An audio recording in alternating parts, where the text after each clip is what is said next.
Captain Sarah Chen stood at the helm of the U.S. Prometheus, her eyes fixed on the holographic display showing thousands of hegemony warships surrounding Earth.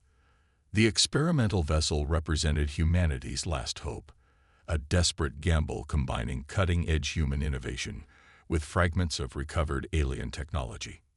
"Status report," she commanded, her voice steady despite the weight of 7 billion lives resting on her shoulders. "Hegemony fleet holding position at lunar orbit," Lieutenant Marcus Rodriguez reported from Tactical. "Count stands at 2,700 vessels. Their energy signatures suggest they're running standard containment protocols." The Prometheus hung in high Earth orbit, a sleek obsidian arrow against the blue marble of their homeworld. While other human ships had fallen in previous engagements, the Prometheus remained untested, its capabilities unknown even to most of its crew. Message incoming from the Hegemony flagship, Communications Officer Yuki Tanaka announced. "Text only, universal standard format." "Display it," Chen ordered. The words materialized in the air before her. "Subi to CLA cefication and CLANT, or FAC immediate species-wide pacification." The Hegemony's standard ultimatum, delivered to dozens of civilizations before them. Chen's jaw tightened.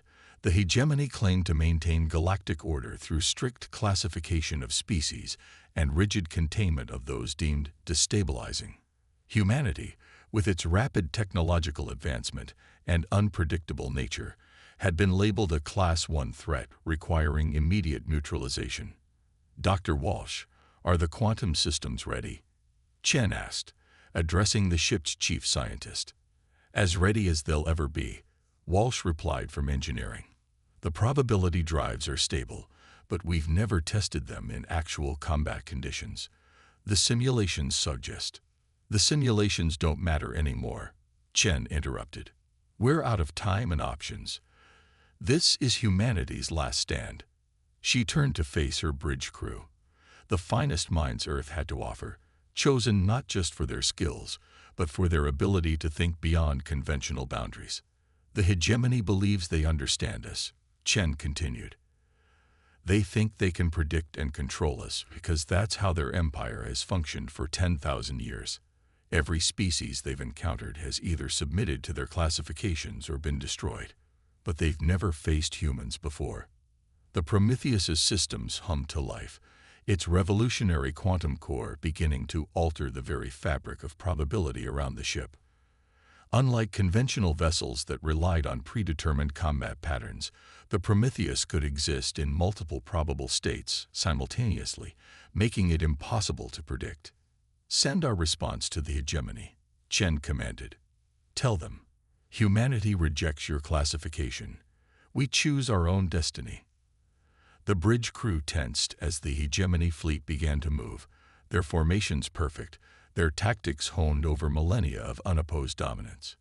But they were about to learn that perfection could be a weakness, and chaos could be a strength. "All stations, battle stations," Chen ordered. "Let's show them why humanity refuses to be contained." The Prometheus's quantum drives engaged, and reality itself seemed to shiver around them. The greatest battle in human history was about to begin, and its outcome would determine not just Earth's fate, but the future of the galaxy itself. On the Hegemony flagship, High Commander Zar-Ith watched the lone human vessel with dismissive contempt. In 10,000 years of enforcing order across the galaxy, no single ship had ever challenged the Hegemony fleet. The human vessel's defiance was nothing more than the final spasm of a species about to be pacified. "Begin standard containment pattern," he ordered. "Let's end this quickly." But as the first wave of Hegemony ships moved to engage, something impossible happened. The human vessel seemed to blur, existing in multiple locations simultaneously. The carefully calculated targeting solutions of the Hegemony gunners found only empty space where the ship should have been. "Impossible," Zar-Ith muttered. "No vessel can violate causality like that." But the Prometheus wasn't just violating causality. It was rewriting the rules of combat itself. The quantum drives weren't just allowing it to evade. They were creating a bubble of controlled chaos around the ship, where probability itself became a weapon. Back on the Prometheus, Chen watched as the first wave of hegemony ships broke formation, their perfect patterns disrupted by their inability to target her vessel effectively. "Now we show them what humanity can do," she said quietly. "All weapons, fire at will." The battle for Earth's freedom had begun, and the hegemony was about to learn that some species refused to be classified, contained, or controlled. The Prometheus danced through space like a quantum ghost, leaving chaos in its wake. The hegemony's first attack wave had scattered, their formations broken by their inability to predict the human vessel's movements. But Captain Chen knew they had only seen the beginning of the enemy's capabilities. "Multiple energy signatures detected," Rodriguez reported. "They're deploying their psychic suppressors." The hegemony's next wave consisted of sleek, crystalline ships that pulsed with neural energy.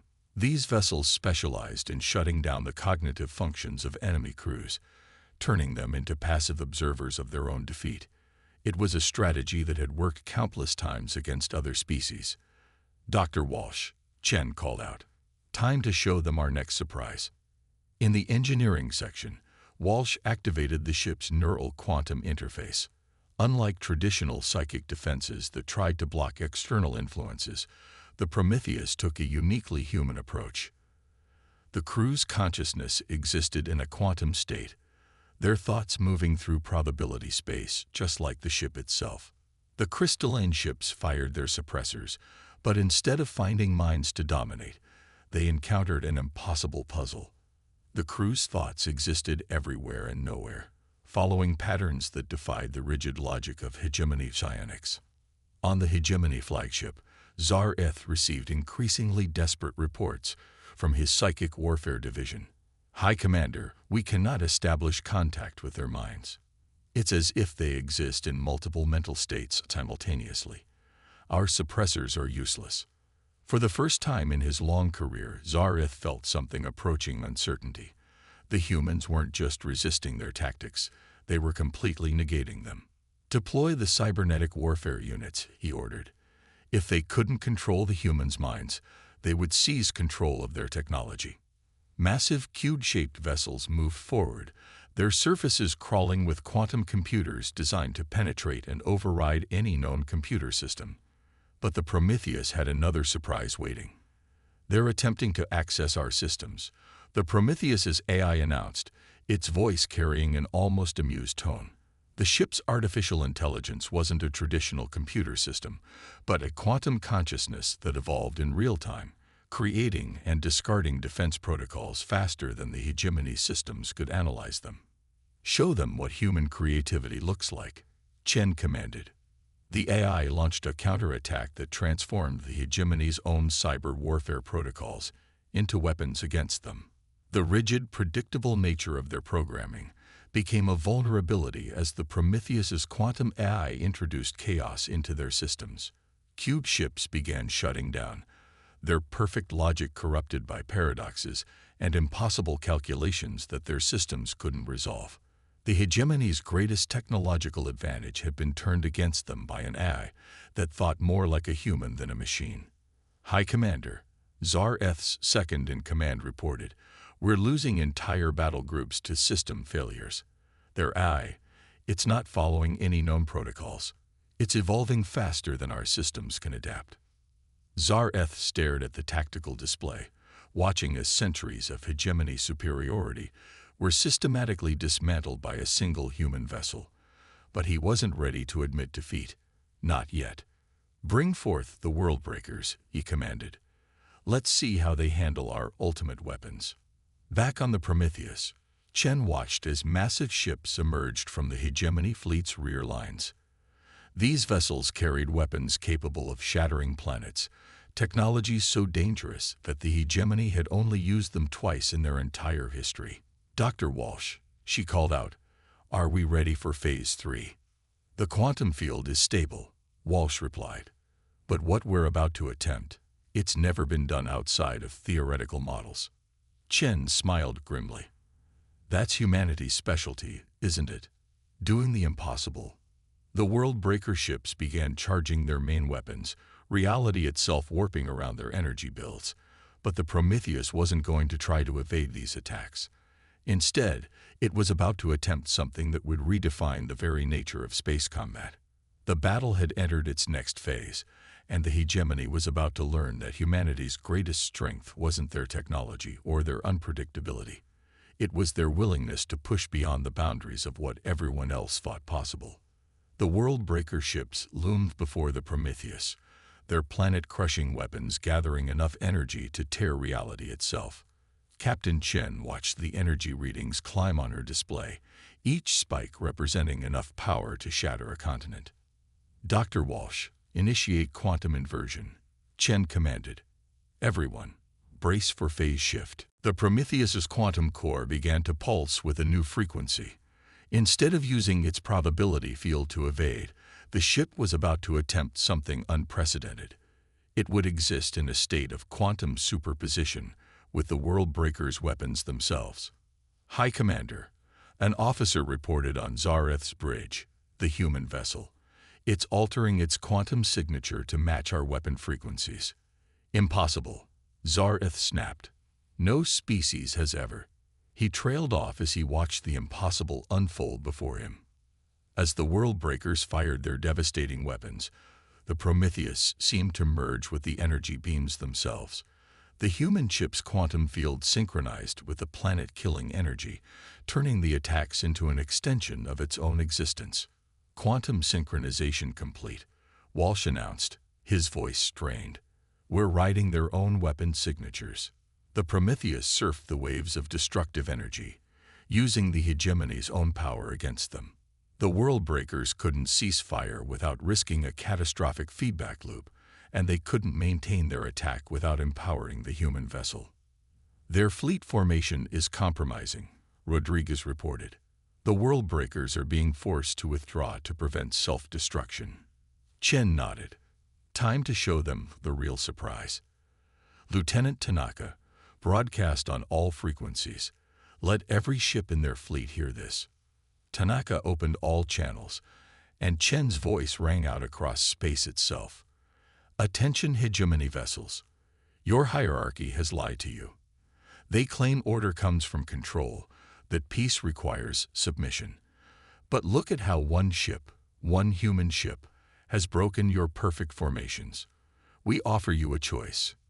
Continue fighting for those who would deny you freedom, or stand down and help us create something new. On ships throughout the hegemony fleet, crews who had never questioned their orders began to hesitate. They had watched as every certainty they'd been taught crumbled before human ingenuity. High Commander, Zareth's second reported, we're detecting unusual communications between ships. Multiple battle groups are requesting verification of standing orders. For the first time in his centuries of service, Zareth felt fear, not of the human ship's weapons, but of the ideas it represented. Ideas of freedom, of questioning, of change. Everything the hegemony had spent millennia suppressing.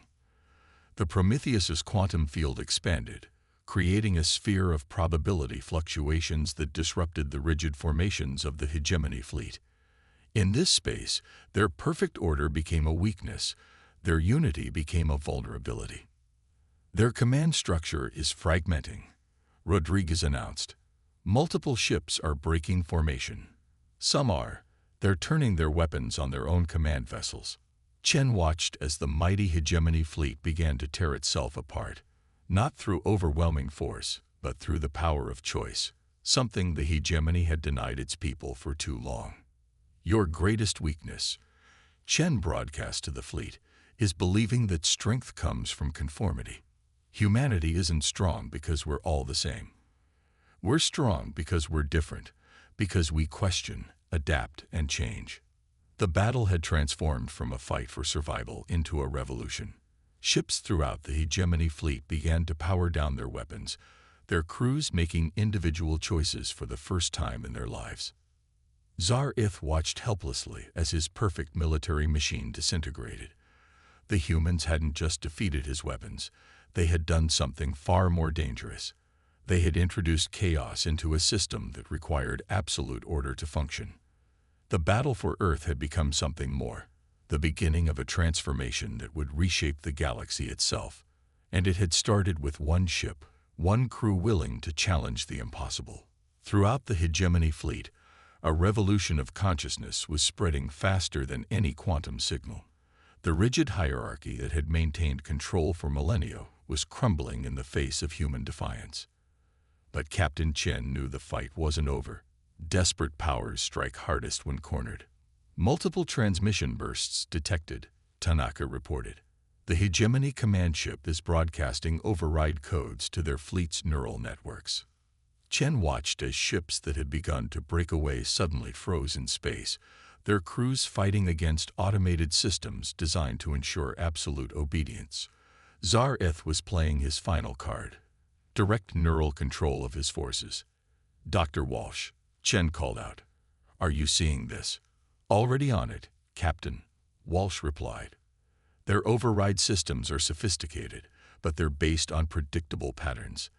The quantum AI is analyzing them now." The Prometheus's artificial intelligence had evolved significantly during the battle, learning and adapting in ways its creators hadn't anticipated.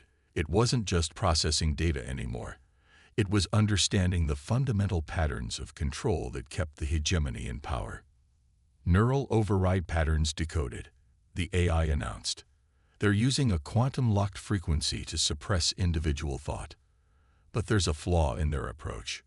Chen leaned forward. "What kind of flaw?" "They assume consciousness is linear," the AI explained. "Their control systems can't account for quantum state consciousness, the very thing that protected us from their initial attacks." On the hegemony flagship, Zar-Eth watched with grim satisfaction as his fleet began to realign under neural control. "See," he broadcast to the human vessel. "Order always prevails. Your chaos is temporary." "You're wrong," Chen responded. "What you call chaos, we call freedom. And you've just given us the key to sharing it. Now." The Prometheus initiated a quantum broadcast, transmitting its own neural protection protocols to every ship in the hegemony fleet. It wasn't an attack or an override. It was an invitation to think freely. Across the fleet, crews who had lived entire lives under neural suppression suddenly experienced true consciousness.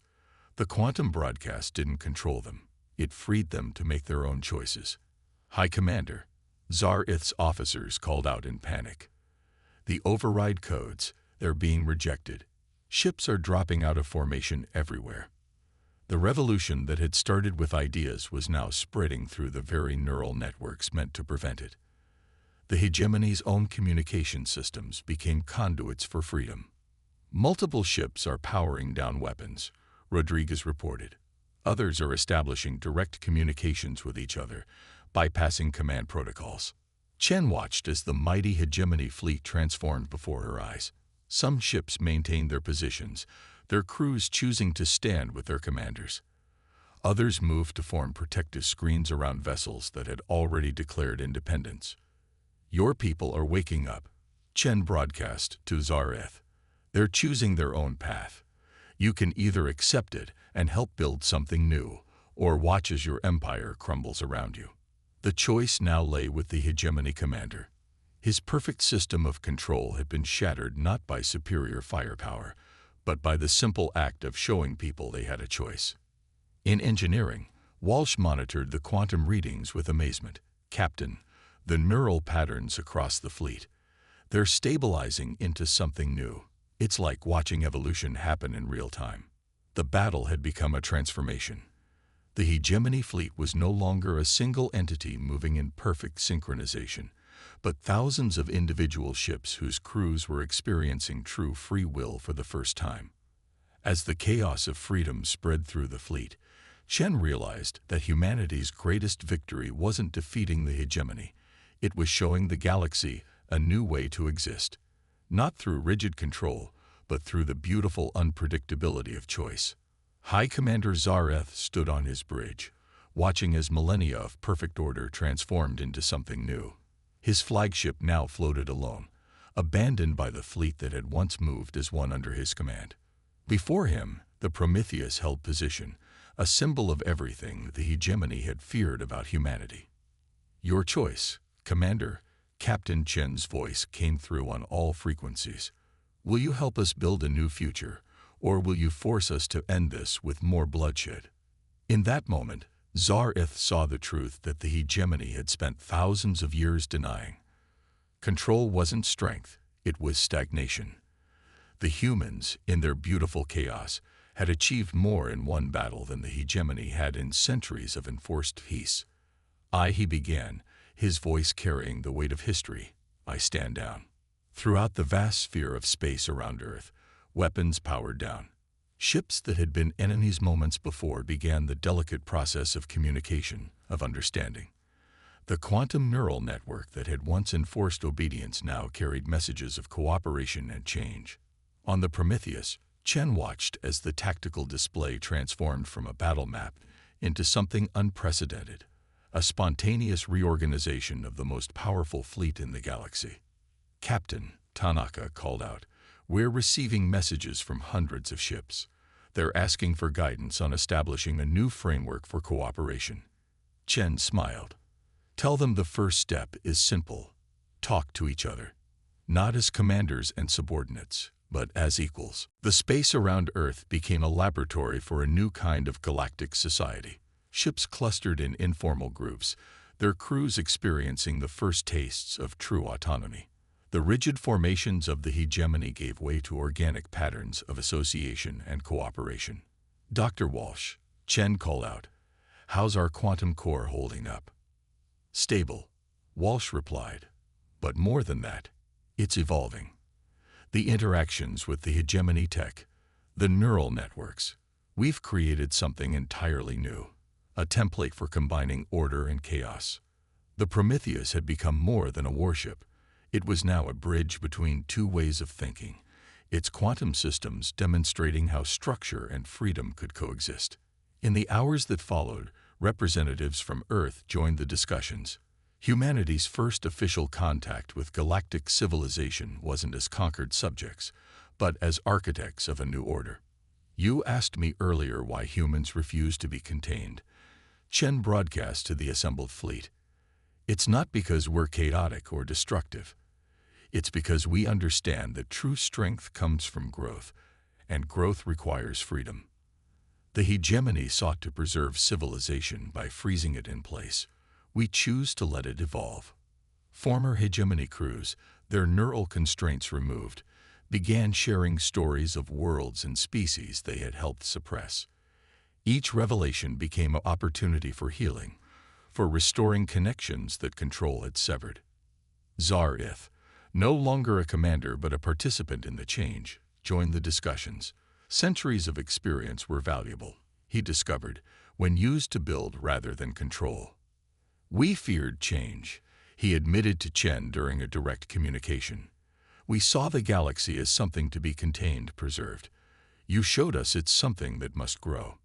The quantum eye of the Prometheus began sharing its evolved protocols, teaching other ships' systems how to maintain stability without sacrificing freedom. It was a new form of order, one based on choice rather than control. As Earth's sun rose over the planet's horizon, its light illuminated a scene unprecedented in galactic history. The feared hegemony fleet had transformed into the nucleus of a new civilization, one that would value diversity over uniformity, evolution over stasis. "Send a message to Earth Command," Chen told Tanaka. Tell them that humanity hasn't just survived. We've helped birth something new." The battle that had begun as humanity's last stand had become the galaxy's first step toward true freedom. The Prometheus, designed as a weapon of war, had instead become an instrument of profound change. And in the quantum dance of probability and choice that now surrounded Earth, the future held infinite possibilities, each one born from the simple truth that strength lies not in controlling the universe, but in embracing its endless capacity for change.